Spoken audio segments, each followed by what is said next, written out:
Welcome everyone to episode 76 of Tiny ADHD Superpower. Today's topic is the second part of ADHD and perfectionism. Perfectionism and ADHD overlap. It's because of the fear of failure, setting unrealistic or impossible standards of performance, or of nothing thinking, constant comparison to others, sensitivity to criticism, easily discouraged by setbacks and distractions, rejecting the praise or missing it, depending on others' validation and approval, which is not self-affirmation. I've talked about this in my previous episodes, so let's dive into it. Perfectionism, procrastination, and ADHD. ADHD and perfectionism may share a trait of procrastination. Putting off tasks is a known challenge with ADHD, and is often occurred when a task seems too large, takes too much effort, or appears downright unappealing or uninteresting to all of us. Perfectionism, the signs, types, and links to anxiety. Or nothing thinking, a fixed or rigid mindset. Setting unreasonable standards, we all do that, but perfectionism with ADHD does that a lot more. Set negative comparison, not feeling good enough. Some people experience that, some people don't. Self-criticism, we do that a lot. You have to make that positive self-criticism and instead of a negative self-talk. Living by the shoulds and not coulds or can. Procrastination, to avoid failure of discomfort. Perfectionists may delay tasks to go over it again and again and again, missing the deadlines, and people will think that they're procrastinating, which they're not, so don't give you the wrong impression. Fear of reluctance to ask for help. I don't have that problem, but if you do and you're more of an introvert like ADD, make sure you talk to your project manager or your manager about this on a one-on-one session and see how he can help you. Sensitivity to feedback and defensiveness. So, like I said, talk to your peers, talk to your, manager directly, and let them know that this is what you have, and this is what you accept, and this is what can be improved. If their attitude to you improved as well as yours. So, that also solves the problem of fear of social rejection and low self-esteem.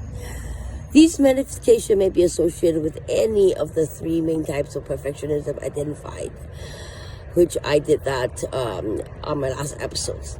So, how to escape the trap of perfectionism? Let's go over the list really quickly. First, build awareness. Investigate perfectionism with curiosity. Address the psychological precursors of perfectionism. Address the improper syndrome, fear of failure, and shame. Create and repeat soothing, supportive phrases such as self-affirmation. If it works for you, it doesn't work for me. I need shit to work out, man. Self-affirmation is little shits. I pray to God, hey, and it happened.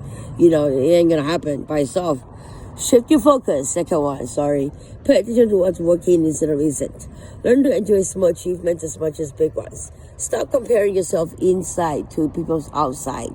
Practice self-compassion and notice your progress along the way.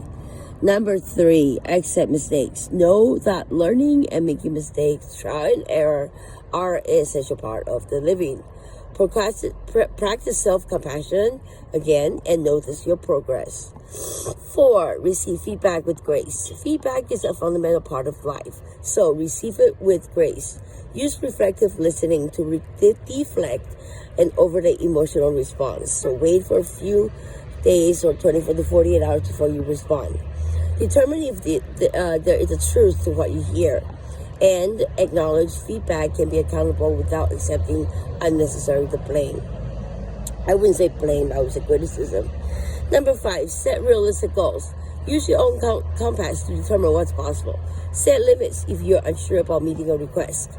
Differentiate your goals, organization, planning and prioritization, emotional control, as well as metacognition, which is tap into your state of mind and think about your thinking. Ask, how am I doing? What's happened to me before? Which I should apply to the situation. Reflect open-ended questions that foster honest thinking without criticism and shoulds. Follow an approach of radical acceptance. Value who you are, a mix of strength and challenges, just like everybody else. But we have superpowers. Without judgment. When you believe your ability, their superpowers. To grow, learn, and adopt, you will increase your resilience. That's our superpower. And be able to confront your anxieties around not getting it right. Instead, you'll focus on as many ways as you do and integrate all of them. That's our superpower. Take care.